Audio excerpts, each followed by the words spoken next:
بھائی تمہاری شکل ہی مانگنے والی ہے، تم جہاں بھی جاتے ہو لوگ سمجھتے ہیں کہ مانگنے آیا ہے۔ السلام علیکم، مرحبا، خدا مراول and welcome to my flog. کیسے ہیں آپ سب؟ امید ہے سب خیریت سے ہوں گے۔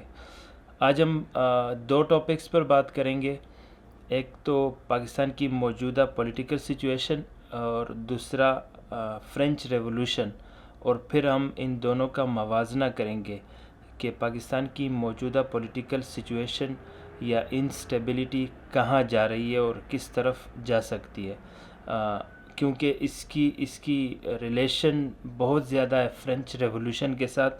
تو میں کوشش کروں گا تھوڑا سا آپ کو فرینچ ریولوشن اور پاکستان کی موجودہ پولیٹیکل انسٹیبلٹی کے بارے میں بتاؤں۔ تو پہلے ہم کچھ خبریں شیئر کریں گے۔ خبریں انشاءاللہ فنی ہوں گی، آپ کو ہنسی آئے گی، اور پاکستان کی موجودہ پولیٹیکل سچویشن ہے ہی فنی، تو میں تھوڑی سی آپ کے ساتھ یہ خبریں شیئر کرتا ہوں۔ میاں اسلم اقبال نے ٹویٹ کیا ہے کہ اس مشکل گھڑی میں پریشان عوام کو ہنسانے کے لیے یہ شخص کتنی محنت کر رہا ہے۔ اس نے کیا کہا ہے؟ اسحاق ڈار بہت ایماندار اور قابل آدمی ہیں۔ یہ کس نے کہا ہے؟ آپ خود دیکھ لیں۔ اچھا، دوسری خبر ہے کہ اسحاق ڈار کو 5 سالوں کی تنخواہ یکمشت ادا کر دی گئی ہے۔ بہت اچھی خبر ہے، بیچارہ پتہ نہیں 5 سال سے اس کی فائنینشیل سچویشن کیا ہوئی ہوگی، کتنے بھوک اور پیاس برداشت کیے ہوں گے بیچارے نے، تو اچھا ہے اس کو سیلری مل گئی۔ تو دوسرا ہے، یہ ملیحہ ہاشمی نے کہا ہے کہ پاکستانی عوام سائفر پر جھوٹ پر مبنی سیاست کرنے پر مریم نواز سے کافی ناراض لگ رہی ہے، لیکن نواز شریف میں ہزار عیب ہوں گے، لیکن انصاف پسندی کا یہ عالم تھا کہ اگر پٹواریوں کو تعلیم سے دور رکھا تو نیڑے مریم کو بھی نہیں آنے دیا۔ حقیقت یہی ہے کہ کچھ جاہل لوگ، کچھ بالکل سٹوپڈ قسم کے لوگ ہمارے اوپر حکمران بن گئے، یعنی ہر گزرتے دن کے ساتھ وہ ایسے بنڈ مارتے ہیں کہ وہ روز بروز خود ہی ننگے ہوتے جا رہے ہیں۔ تو اللہ تعالیٰ ان کو اور ہی تباہ و برباد کرے، اور انشاءاللہ یہ بربادی کی طرف جا رہے ہیں۔ کل ان کی پریس کانفرنس کے بارے میں آپ کو پتہ ہوگا، یعنی اس کو سائفر کا پتہ نہیں ہے، سائفر کی ڈیفینیشن کیا ہوتی ہے، سائفر کیوں آتا ہے، سائفر کیا کرتا ہے۔ تو لاکھوں سائفر آئے ہیں پاکستان کو، یعنی پاکستان کی کوئی حیثیت ہی نہیں ہے، ہر ملک پاکستان کو سائفر بیچتا رہا ہے۔ تو ٹھیک ہے بھائی، ٹھیک ہے، بیچتے رہیں گے۔ اب ہم بات کریں گے فرینچ ریولوشن کے بارے میں، اور پاکستان کی جو سچویشن ہے اس کو ریلیٹ کرنے کی کوشش کریں گے کہ کتنی یہ ملتی جلتی ہے فرینچ ریولوشن جس کی وجہ سے آیا۔ پہلے میں آپ کو بتاتا ہوں کہ فرینچ ریولوشن ہے کیا۔ The French Revolution was a watershed event in the world history، یعنی یہ دنیا کی تاریخ میں ایک ٹرننگ پوائنٹ کی حیثیت رکھتا ہے، اور یہ شروع ہوا تھا 1789 سے، اور ختم ہوا تھا تقریباً، یعنی کہہ رہے ہیں کہ لیٹ 1790s میں۔ یہ 1790s میں نیپولین بوناپارٹ کے کسی معاہدے کی وجہ سے ختم ہوا تھا، لیکن اس میں ہوا کیا تھا میں آپ کو یہ بتاؤں۔ یہ جو سب سے امپورٹنٹ چیز ہمارے لیے، اس میں اصل میں کیا ہوا تھا، لوگوں نے کیا کیا تھا۔ یہ کہہ رہے ہیں کہ French citizens radically altered their political landscape, uprooting centuries old institutions such as the monarchy and the feudal system۔ مطلب یہ کہ فرینچ سٹیزنز اٹھے، انہوں نے پورے سسٹم کو تہ و بالا کر دیا۔ مختصر الفاظ میں ہم یہ کہیں گے، انہوں نے کیا کیا، برسوں پرانا، صدیوں پرانا جو سسٹم تھا اس کو جڑوں سے اکاڑ کے پھینک دیا۔ پھر انہوں نے مونارکی اینڈ فیوڈل سسٹم، بادشاہت اور جاگیردارانہ نظام کو ختم کر دیا، اس کو تہ و بالا کر دیا۔ تو اس میں ہوا کیا تھا اصل میں کہ لوگ جب بہت زیادہ تنگ ہوئے تو انہوں نے ڈنڈے اور سوٹے اٹھائے، اور ڈنڈے سوٹے اٹھا کر انہوں نے اپنے بادشاہوں اور جاگیرداروں کا وہ حشر کیا کہ آج دنیا اس کو ایک ٹرننگ پوائنٹ کے نام سے یاد کرتی ہے۔ اب ہم بات کریں گے فرینچ ریولوشن اصل میں آیا کیوں تھا، کیونکہ یہ چیز بھی ہمارے لیے امپورٹنٹ ہے۔ جب ہم اس کی بنیادی وجوہات کو جاننے کی کوشش کریں گے تو پھر ہمیں اندازہ ہوگا کہ پاکستان کی سچویشن کیا ہے اور اس وقت کی سچویشن کیا تھی، تو کیا ایسی پاسبلٹی ہے کہ پاکستان میں بھی ایسا کوئی ریولوشن آیا جس طرح فرینچ ریولوشن تھا۔ تو ہم دیکھتے ہیں اس کی ریزنز کیا تھی۔ اس کی بنیادی 4 وجوہات تھی۔ ہم اگر ان 4 وجوہات کو ڈیپلی اسٹڈی کریں تو ہمیں اندازہ ہوگا کہ یہ وجوہات یا یہ ریزنز پاکستان کی موجودہ پولیٹیکل سچویشن کے ساتھ کتنی ریزمبلنس رکھتی ہے۔ یعنی پہلی وجہ تھی وہ تھی سوشل ریزن، یعنی سماجی وجہ۔ اب یہاں پر انہوں نے جو کہا ہے وہ جب میں نے اس کو پڑھا تو میں یہ سمجھا کہ یہ جو عکاسی ہے اور یہ ریپریزنٹیشن ہے پاکستان کی اس سچویشن کی۔ فرانس میں 2 کلاسز تھیں لوگوں کی، جس طرح پاکستان میں ایک پریویلیج کلاس، یعنی جن کو ساری مراعات مل رہی ہیں، جن کو ہر قسم کی سہولت میسر ہے اور وہ ٹیکس بھی نہیں پے کر رہے ہیں۔ دوسری کلاس تھی جو سب سے لوور کلاس تھی، جو مزدور طبقہ اور جن کو کوئی سہولیات بھی میسر نہیں تھی اور ٹیکس بھی وہی پے کر رہے تھے۔ ان 2 کلاسز کی وجہ سے ایک ڈیفرینشیشن آئی کہ لوور کلاس کی نفرت بڑھی پریویلیج کلاس سے، اور پریویلیج کلاس نے لوور کلاس کو بالکل ایک تیسرے درجے کا شہری، یا جس طرح پاکستان میں ابھی گردانا جاتا ہے یا سمجھا جاتا ہے۔ تو یہ تھی سماجی وجہ، سوشل وجہ، اور یہی کچھ آج پاکستان میں بھی ہو رہا ہے۔ دوسری وجہ تھی اکانومک، معاشی وجہ کیوں تھی؟ یہ چیز جو ہے یہ بھی بہت زیادہ پاکستان کی سچویشن کے ساتھ ریزمبلنس رکھتی ہے۔ معاشی وجہ کیا تھی کہ فرانس جو تھا اس نے شمولیت اختیار کی امریکن انڈیپینڈنس موومنٹ میں، یا امریکہ کی انڈیپینڈنس آزادی کی جنگ میں فرانس نے شمولیت اختیار کی تھی، جس کی وجہ سے اس کی اکانومی بری طرح کولیپس ہو گئی اور خزانے میں کچھ بھی نہیں رہا۔ تو پھر ان کو کیا کرنا پڑا؟ ان کو ٹیکس لگانے پڑے، اضافی ٹیکس لگانے پڑے، اور ٹیکس لگانے کی وجہ سے جو سارا برڈن تھا، سارا بوجھ تھا، وہ لوور کلاس پہ آیا، کیونکہ جو پریویلیج کلاس تھی، جو فرشتے تھے، جو خاص مخلوق تھی، وہ تو ٹیکس دے نہیں رہی تھی۔ تو ظاہر ہے ٹیکس کا بوجھ سارا پڑا غریب لوگوں پہ، کہ اگر ایک غریب اپنے بچے کے لیے دودھ کا ڈبہ بھی لیتا ہے تو اس میں بھی وہ ٹیکس دیتا ہے، اور جو اپر کلاس ہے وہ کسی چیز کی اس کو پرواہ ہی نہیں ہے، ان کو ٹیکس بھی نہیں دینا پڑ رہا۔ اس طرح ملک کا خزانہ خالی ہو گیا اور ملک کی سچویشن وہی ہو گئی جو اس وقت پاکستان کی ہے۔ ابھی بھی وہی سچویشن چل رہی ہے کہ ٹیکس سارا غریبوں پر ہے، اور امیروں کے لیے کیا ہے؟ آج میں نے سنا کہ 3 کروڑ کچھ لاکھ روپے کا صرف وزیر اعلیٰ پنجاب کی گاڑی کے ٹائر آئے ہیں، 5 ٹائر آئے ہیں۔ تو ان کے لیے تو یہ ہے سچویشن، لیکن دوسری طرف آپ دیکھیں تو غریب کو 2 وقت کی روٹی تو چھوڑیں، سیلاب کے بعد کی سچویشن یہ ہے کہ غریب کو سونے کی جگہ نہیں مل رہی۔ تو یہ تھی اکانومک سچویشن۔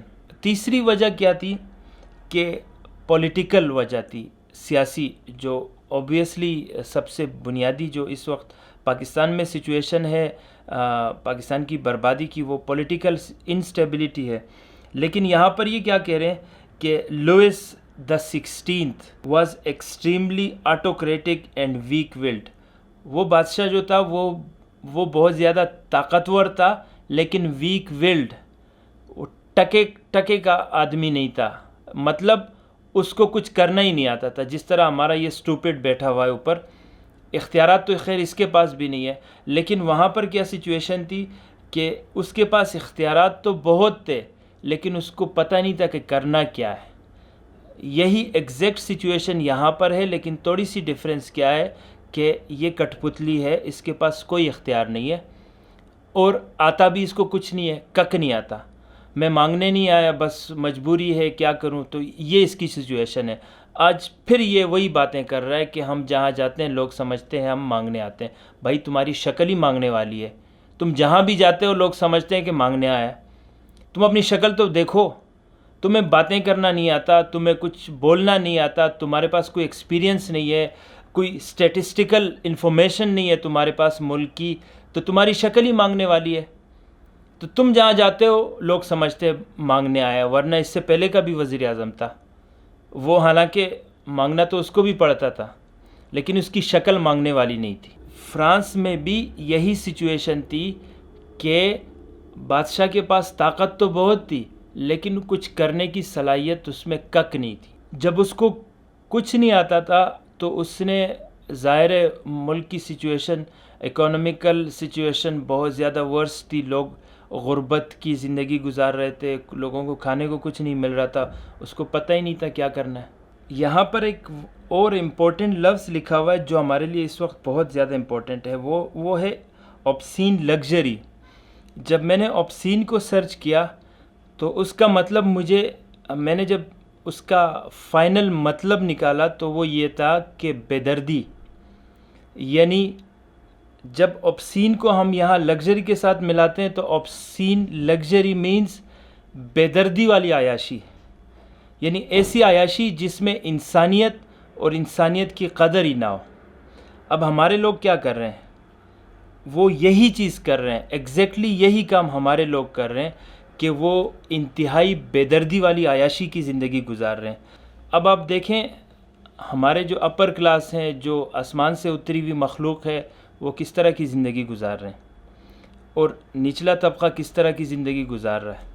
یہ تھی فرانس کی پولیٹیکل سچویشن. اب یہی وجہ بنی فرینچ ریولوشن کی. اب اس سچویشن کو آپ ریلیٹ کریں پاکستان کی پولیٹیکل سچویشن سے تو ایک سے لے کر تھرڈ پوائنٹ تک سارے پوائنٹس ہی ریزمبلنس رکھتے ہیں پاکستان کی سچویشن کے ساتھ. جو سب سے لاسٹ اب وجہ ہے وہ حیران کن ہے، اور یہ وجہ بھی پاکستان میں پائی جاتی ہے. انٹلیکچول ریزن کیا کہ عقل والے بھی بندہ کوئی نہیں تھا. جو فلاسفر تھے وہ بھی اس بات کے قائل تھے کہ بھئی ایک اپر کلاس ہونا چاہیے، ایک لوور کلاس ہونا چاہیے. وہ بھی اس بات کو زیادہ پروموٹ کرتے تھے کہ بھئی جو اچھی زندگی گزار رہے ہیں، جو وی آئی پی لوگ ہیں ان کو وی آئی پی ہونا چاہیے، اور جو غریب ہیں ان کو اور ہی غریب ہونا چاہیے. تو یہ بھی ہمارے پاس تو بہت سارے ایسے دانشور پائے جاتے ہیں جو وہاں بیٹھ کے تو اچھی خاصی مارتے ہیں، لیکن جب ایکچول زندگی میں آئے تو وہ بھی وہی کام کرتے ہیں جو یہ سیاستدان اور یہ جو خلائی مخلوق، آسمان سے اتری ہوئی مخلوق یہ کرتے ہیں.